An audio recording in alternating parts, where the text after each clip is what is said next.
تو قرآنی جغرافیہ کے مطالعے کے وقت 4 عنوانات، 4 موضوعات ہمارے سامنے آتے ہیں۔ نمبر 1 قرآنی شخصیات، قرآنی اقوام، قرآن میں ذکر کیے گئے گروہ، اور واقعات یا مقامات، متفرق واقعات یا مقامات۔ قرآن پاک کے اندر اللہ تبارک و تعالیٰ نے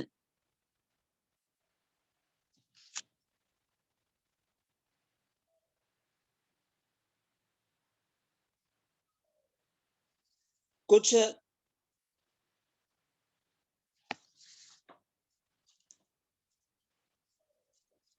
شخصیات کا تعارف کروایا ہے۔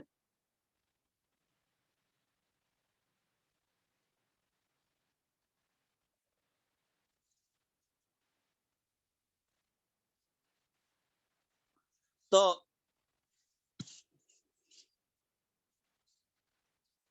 شخصیات میں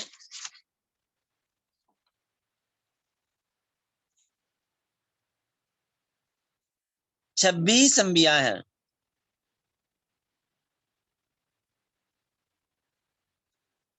25 انبیاء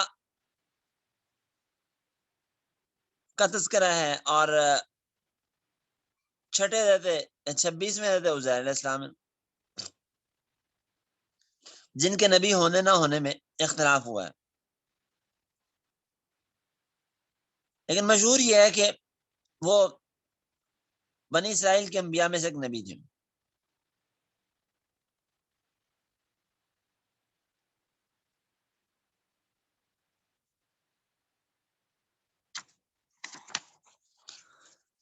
بہرحال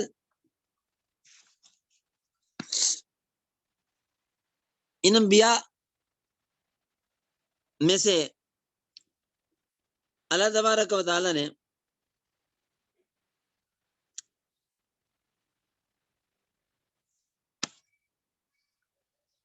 سب سے بڑا درجہ جناب رسول اللہ صلی اللہ علیہ وسلم کو دیا، پھر حضرت ابراہیم علیہ السلام کا، پھر حضرت موسیٰ علیہ السلام کا، پھر بقیہ انبیاء۔ ترتیب بقیہ انبیاء کی اللہ تعالیٰ بہتر سمجھتے ہیں۔ حضرت موسیٰ علیہ السلام کا ذکر قرآن میں 136 مرتبہ ہے۔ ابراہیم علیہ السلام کا ذکر قرآن پاک میں 69 مرتبہ آیا، اور ذکر میں پھر تیسرا درجہ حضرت نوح علیہ السلام کا، جن کا ذکر 43 مرتبہ آیا ہے، اور ادریس، ذوالکفل اور یسع کا ذکر صرف 2 مرتبہ ہے۔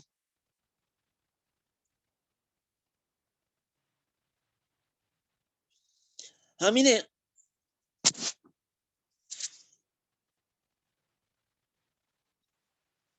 انبیاء کرام کے مبعوث ہونے کی جگہوں کو 4 حصوں میں تقسیم کر سکتے ہیں: عراق، شام، مصر اور ارض عرب۔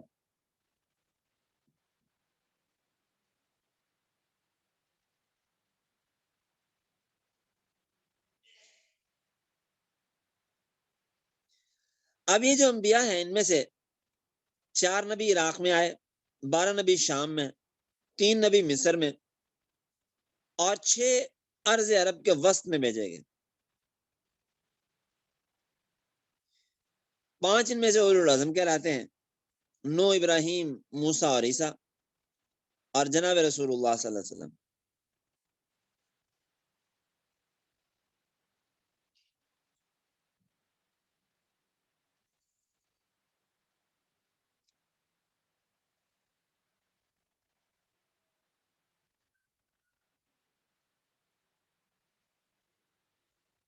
تو انبیاء کے نام میں نے بتایا کہ 18 نبیوں کے نام قرآن نے ایک ہی جگہ سورہ نام کی آیت نمبر 83 اور 84، 85، 86 میں ذکر فرما دیے۔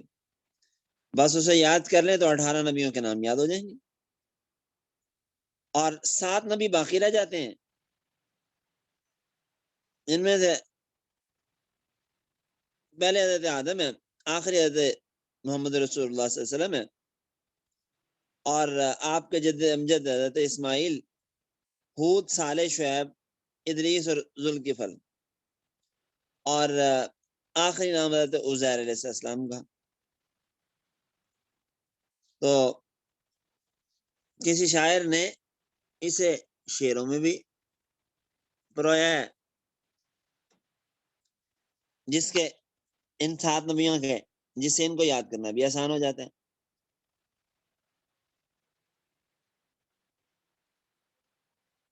شاعر کہتا ہے فی تلک حجتنا منہم ثمانیۃ من بعد عشر ویبقی سبا وهم ادریس، ہود، شعیب، صالح وکذا ذوالکفل آدم بالمختار قد ختموا۔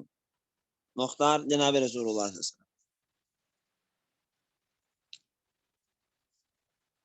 تو یہ انبیاء ہیں، ان میں سے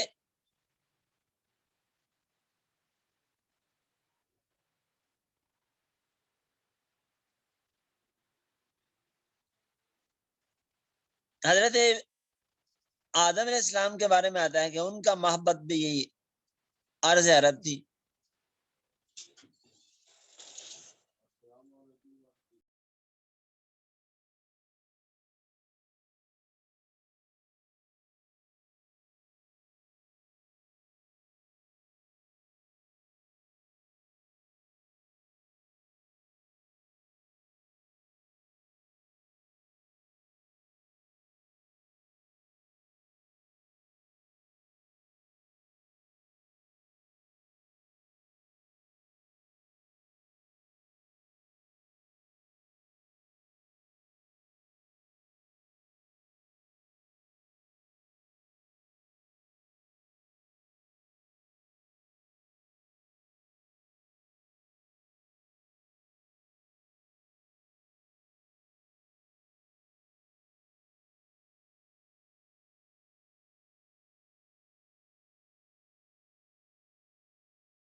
تو میں عرض کر رہا تھا کہ قرآن پاک میں یہ انبیاء کا تذکرہ ہے اور ان کی جگہوں کا تذکرہ ہے۔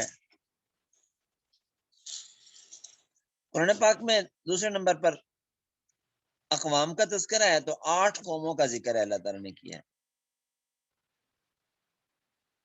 8 گروہوں کا تذکرہ کیا۔ گروہوں کا تذکرہ اصحاب کے لفظ کے ساتھ کیا، اصحاب الفیل، اصحاب الجنہ، اصحاب القریہ، اصحاب الاخدود۔ اور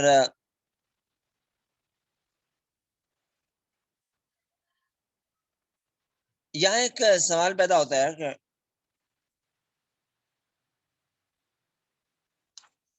قرآن پاک کے بارے میں آپ کہتے ہیں کہ یہ عالمگیر کتاب ہے۔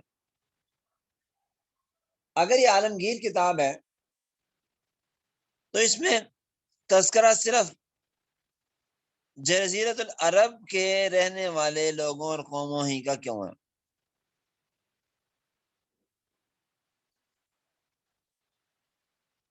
اور عراق، شام وغیرہ جو عرب کے ساتھ ساتھ ہیں ان کا ہی تذکرہ کیوں ہے؟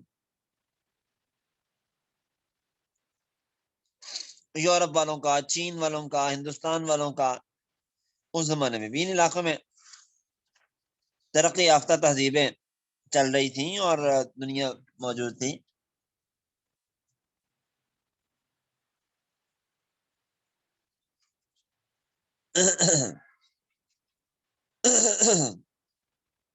تو اس کا جواب یہ دیا جاتا ہے کہ قرآن پاک نے پوری دنیا کی تمام اقوام کا ان کی خوبیوں خامیوں کا تذکرہ کرنے کے بجائے ان لوگوں کا تذکرہ کیا ہے جن میں قرآن پہلے دن نازل ہوا تھا.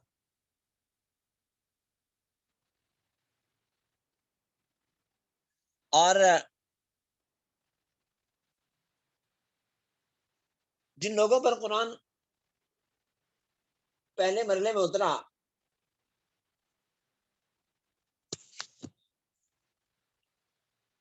وہ جہاں جہاں تک جاتے تھے، جن لوگوں سے ان کی واقفیت تھی،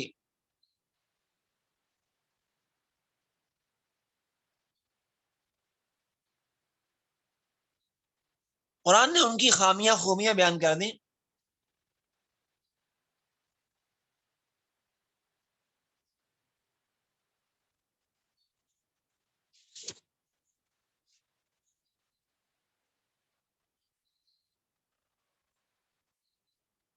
اور اصولی طور پہ 5 خرابیاں تھیں ان میں.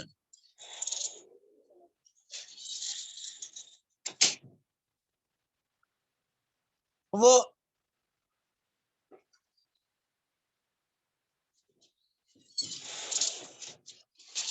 5 خامیاں اور خرابیاں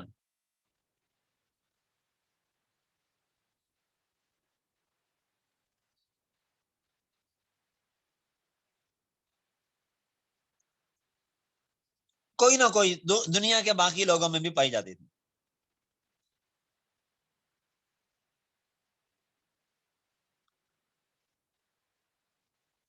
یوں کہہ لیں کہ یہ خامیاں خرابیاں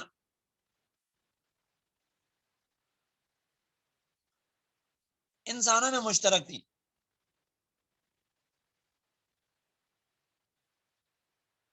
اور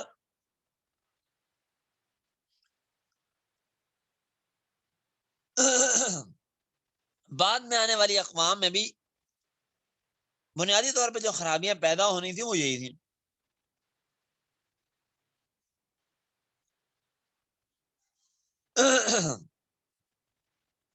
ان کا تذکرہ کر دیا.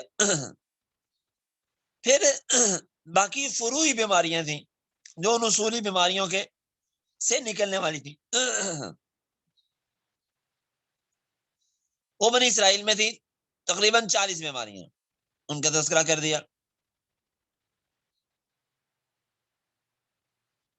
اور سمجھا دیا، بتا دیا کہ بقیہ انسانیت کے اندر پائی جانے والی خرابیاں خامیاں برائیاں بھی وہ تقریباً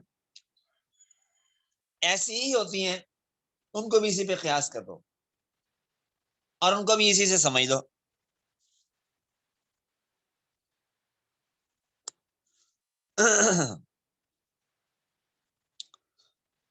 اور تمام دنیا کے تذکرے قرآن نے نہیں کیے.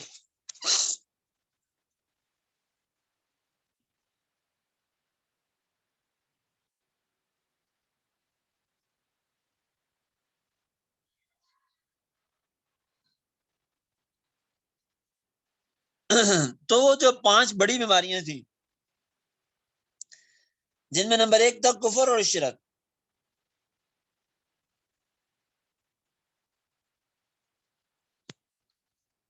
یہ نوح علیہ السلام کی قوم میں نمایاں خامی تھی، نمایاں بیماری ان میں پائی جانے والی یہ تھی. اور بقیہ اقوام میں بھی یہ پائی گئی. پھر طاقت پر گھمنڈ کرنا یہ قوم عاد میں تھی. اور تیسرے نمبر پر خدا داد اور قدرتی صلاحیتوں کا غلط استعمال.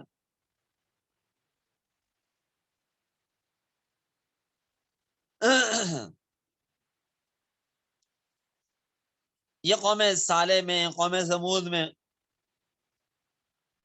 اور قوم سمود میں علم و فن، سائنس، ٹیکنالوجی، ذہن و صلاحیت وافر مقدار میں تھی، اور آگے پھر آج تک یہی چیزیں دنیا میں چل رہی ہیں کہ اللہ تعالیٰ نے صلاحیتیں دی ہیں، ان کو غلط استعمال کرتے ہیں لوگ۔ مال کی محبت، حب مال، جب حب مال ہوتی ہے تو پھر انسان اس کی وجہ سے درجنوں نہیں سینکڑوں بیماریوں میں، گناہوں میں مبتلا ہوتا ہے۔ اور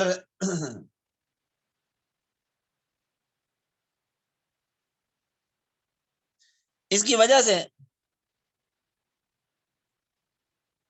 لوٹ کھسوٹ سب اسی کی وجہ سے ہوتی ہے۔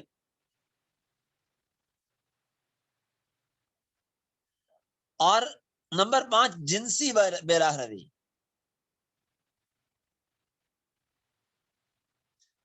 اور یعنی اور فحاشی،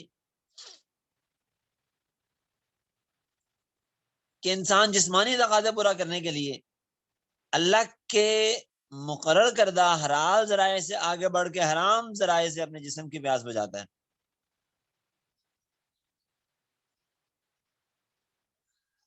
اور پھر 40 فروعی بیماریاں تھیں جو انہی گناہوں کی ذیلی شاخیں تھیں۔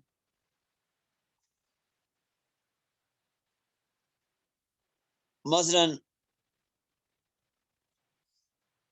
مشرکانہ عقائد و نظریات، من گڑت بدعات، جاہلانہ رسوم، اللہ رسول کی نافرمانی، حدود شرع سے تجاوز، بغیر ایمان عمل کے محض نسبت پر فخر، کچھ احکام کو ماننا کچھ کو نہ ماننا، من چاہی خواہشات پر چلنا، کتمان حق، تلبیس بین الحق والباطل، دنیاوی اغراض کے لیے دین میں تبدیلی اور تحریف، مالی مفادات کے حصول کے لیے دین فروشی، ہرس اور بے صبری، جھوٹ، دھوکہ، خیانت، بخل، دوسروں کو بخل پر ابھارنا، انبیاء پر بے اعتمادی، دوسروں کو نصیحت، خود خواہش پرستی، جہاد سے انکار، اس پر اعتراض، عہد شکنی اور وعدہ خلافی، احکام الہی میں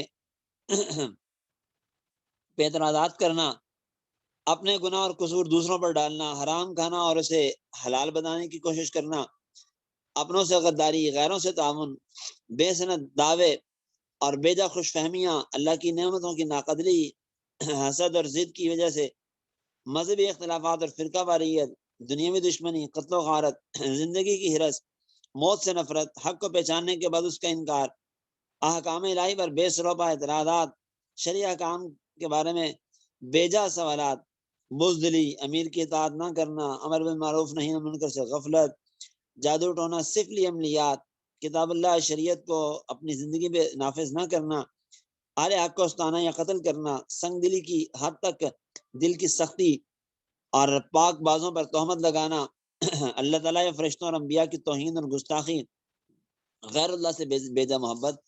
یہ قرآن نے 40 بیماریاں گنوائی ہیں جو بنی اسرائیل میں پائی جاتی تھیں، اور آج بھی یہی بیماریاں ہیں اقوام میں، متفرق اور کوئی کسی میں پائی جاتی ہے۔ تو قرآن پاک میں نے عرض کیا کہ انبیاء کا تذکرہ ہے 5 بڑے نبیوں کا، اور ان کی قوموں کا تذکرہ ہے۔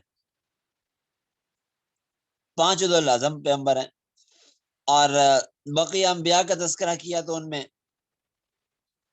تقریباً 26 نبیوں کا ذکر ہے، بعض کی اقوام کا تذکرہ ہے، بعض کی نہیں۔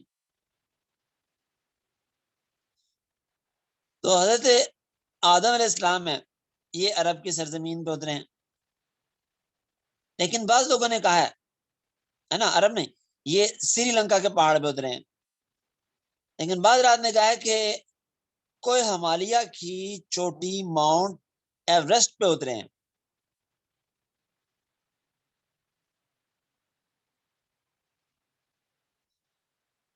اور یہ دونوں اقوال ان جگہوں کی طبی جغرافیائی خصوصیت کے پیش نظر یہ اقوال کیے گئے ہیں، ورنہ شریعت میں ان کی کوئی روحانی حیثیت نہیں ہے۔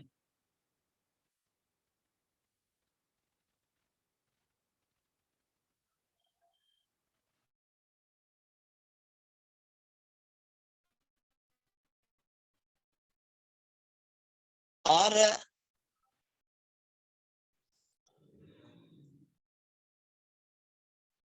ہمالیہ کا جو تذکرہ ہے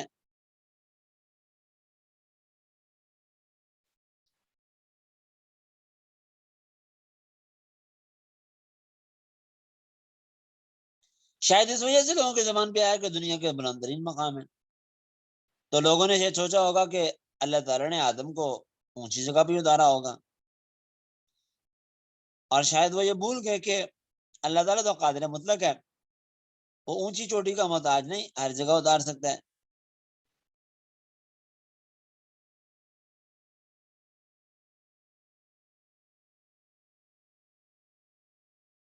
اور جن لوگوں نے سری لنکا کہا تو شاید عرب کے خطے کی مذہبی یا جغرافیائی حیثیت کو کم کرنے کے لیے کہا ہو، ورنہ سری لنکا تو ایک جزیرہ ہے، اور وہاں سے چار طرف تو پانی پانی ہے۔ پھر یہ بھی کہا گیا کہ پہلے پانی نہیں تھا، پہلے خشکی تھی، بعد میں درمیان والے حصے میں پانی آ گیا ہے۔ بہرحال یہ کوئی قطعیات میں سے تو ہے نہیں۔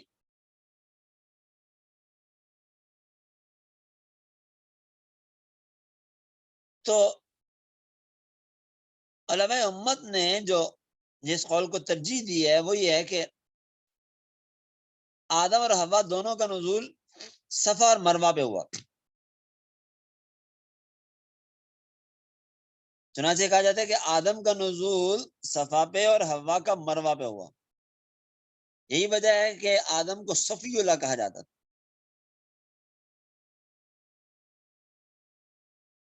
اور مروہ کا لفظ امراتن کے قریب قریب ہے،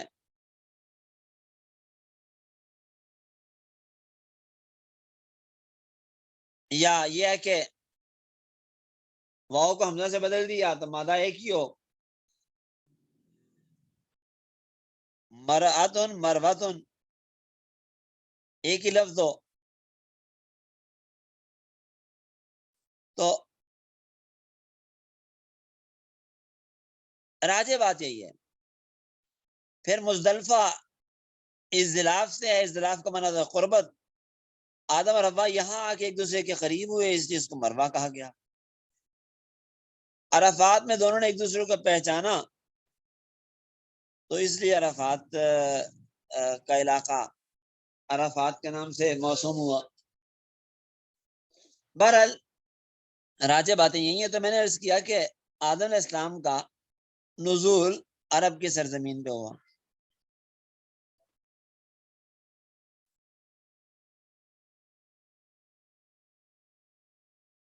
اور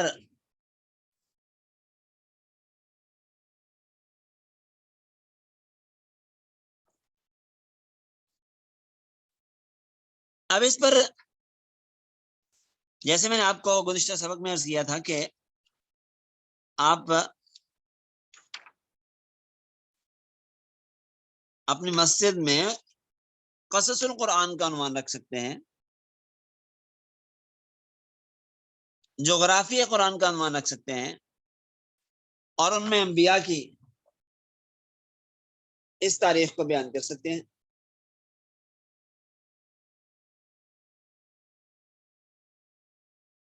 کہ انبیاء کرام رضوان اللہ علیہم الصلوات و تسلیمات کہاں آئے، کہاں اترے،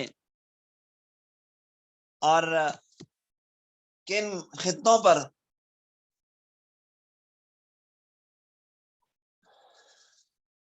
انبیاء علیہ السلام نے اپنی کن خطوں کو اپنی تبلیغ کا دعوت کا مرکز بنایا، تو آپ ان باتوں کو بیان کریں۔ تو اس سلسلے میں نے آپ کو عرض کیا تھا کہ بہترین کتاب قصص القرآن مولانا حفظ الرحمان سے ہاروی رحمہ اللہ تعالیٰ کی، اردو میں آسان اور ادبی اور بہترین خوبصورت کتاب ہے، آپ لیں اور اس سے استفادہ کریں۔ تو میرا خیال ہے آج اسی پہ اکتفا کرتے ہیں، انشاءاللہ آئندہ سبق میں انشاءاللہ مزید آگے چلیں گے۔ هذا المرام بهذا القدر اليوم۔